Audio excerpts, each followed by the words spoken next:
Sorry for missing out on yesterday. I was tree hunting. Chapter 14. Fights. Discord paced around Screwball's bedroom, trying to control his frustration. His daughter sat on the bed, glaring down at her host while Fluttershy stood a safe distance away from them both. I'm a reasonable father, Discord ranted. I read to you, I let you bend reality. I let you stay up late. I let you eat dessert before dinner. I never ask too much. Yet the one rule I make, the one thing I tell you not to do, and you go on break! Daddy, you don't understand. Screwball started to say, Did you know who that stallion was? Did you? See how her head? Yes. He crossed his arms. How long have you been seeing that boy? Screwball looked away. How many times do I have to tell you? Chainsleys are dangerous. You can't trust them, especially that one.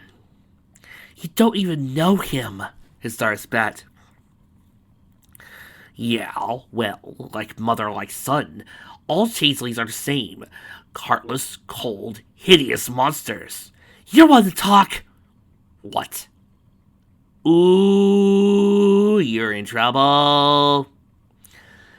Screwball covered her mouth while Fluttershy guessed in horror. Discord narrowed his eyes at his daughter. Oh, he growled. Oh, so that's the way you're gonna play it. Hey, Missy, yes, I'm hideous, but at least I have a heart. Chainsleys are incapable of... Daddy, I love him! The only sound that could be heard was another gasp from Fluttershy.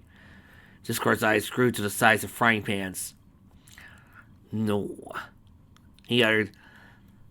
Have you lost your senses? He's a changeling. I don't care, Screwball said defiantly. You see, he's bewitched you. Can't you see he's feeding off your emotions? He's only using you. A creature like that cannot love. The young mare could not take it anymore. She hopped up to bed. You're such a hypocrite. She raced towards the door. I'm not finished with you, young lady, Discord bowed. Well, I'm finished. As she threw the door open more magic, she heard some shouts. Behind the door were the tripods at Prism. Screwball ignored them and ran sobbing down the hall. Screwball, Fluttershy, Dicotiquus! Discord shouted. You come back here this instant. Discord! Fluttershy said sternly, laying her head on his shoulder. I think you might have been too hard on her. Too hard on her? The Chronicles repeated. She deliberately disobeyed me. And on top of that, she used her magic against me and called me a heartless monster. A hypocritical one at that. But Discord, don't you see? Don't I see what? This is precisely how I was treated when I fell in love with you. The Chronicles grew silent. He tried to find a proper response, but found none. Our daughter's right, Fluttershy declared. You are a hypocrite. You forbid Screwball for falling in love with a changeling, or the world forbade me for falling in love with you. Oh, that was different. Discord insisted. I loved you back. Changelings are incapable of love. They say they care for you, but once their hunger is satisfied, they stab you in the back. Honey, I know you're probably too upset to discuss this, but what exactly happened between you and Chrysalis that made you enemies? He sighed. It was a long time ago, when I was just a kid alone in the wild. I met Chrissy, or her Chrysalis, when she was just a princess. Even at that age, she was devious.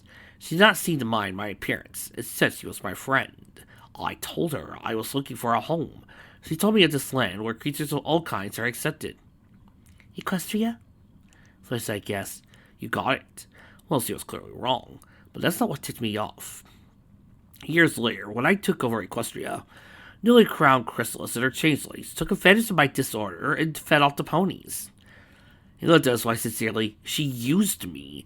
She sent me to Equestria, knowing the ponies were rejectory, and made me so mad that I would take over so she wouldn't have to do it herself. Are you sure that's what's happened? Oh, I'm sure.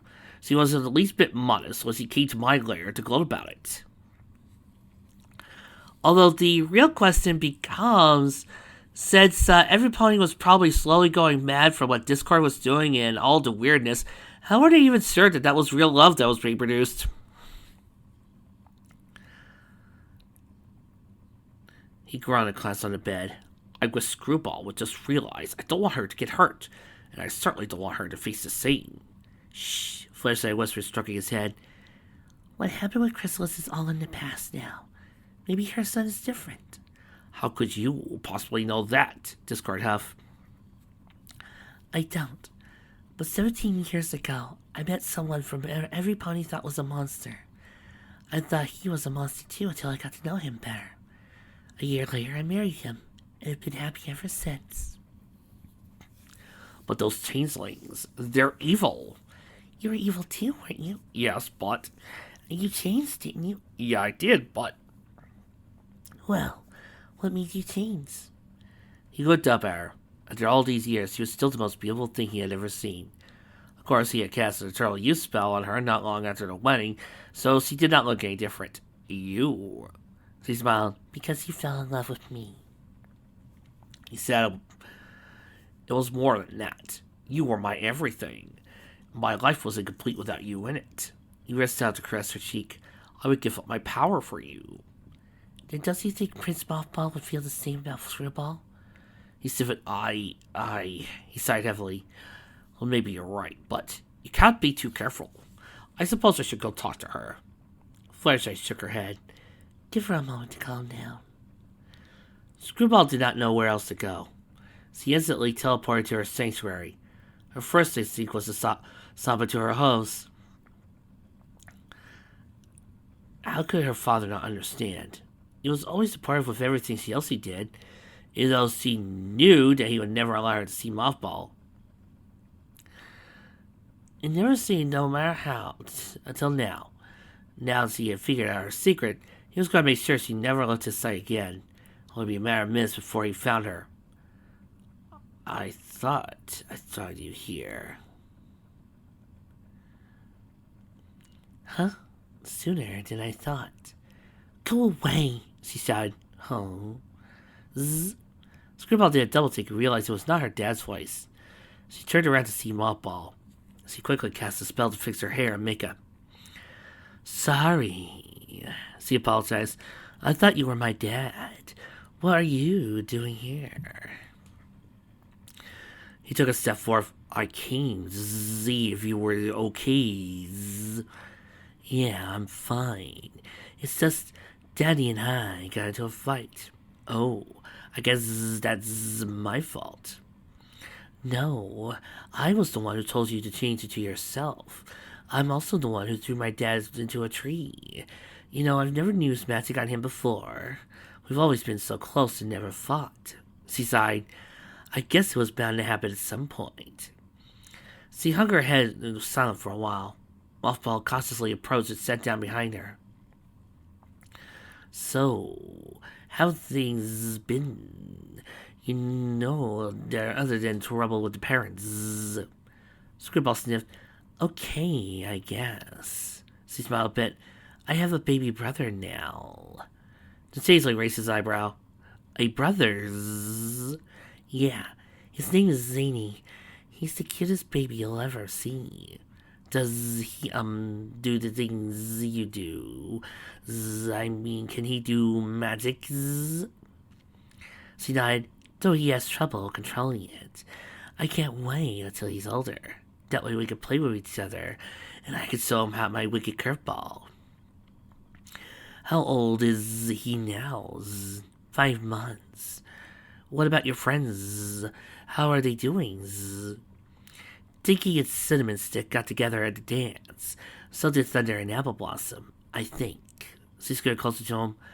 A lot of ponies got up the courage tonight. She touched herself with hers until the pony didn't like that they, well... She did not need to say anything.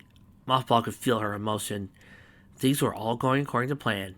All he had to do was that he pretend to return her affections, wiggle a little more information out of her. That's what his mother would want, but it was not what he wanted. He pulled himself away. Screwball, you can't. You can't have feelings for a changeling. You can't love something that has no heart to love you backwards. No, Mothball, don't you realize everything deep down has a heart? The ability to determine light or darkness. Those without hearts, true ones without hearts, are known as the heartless.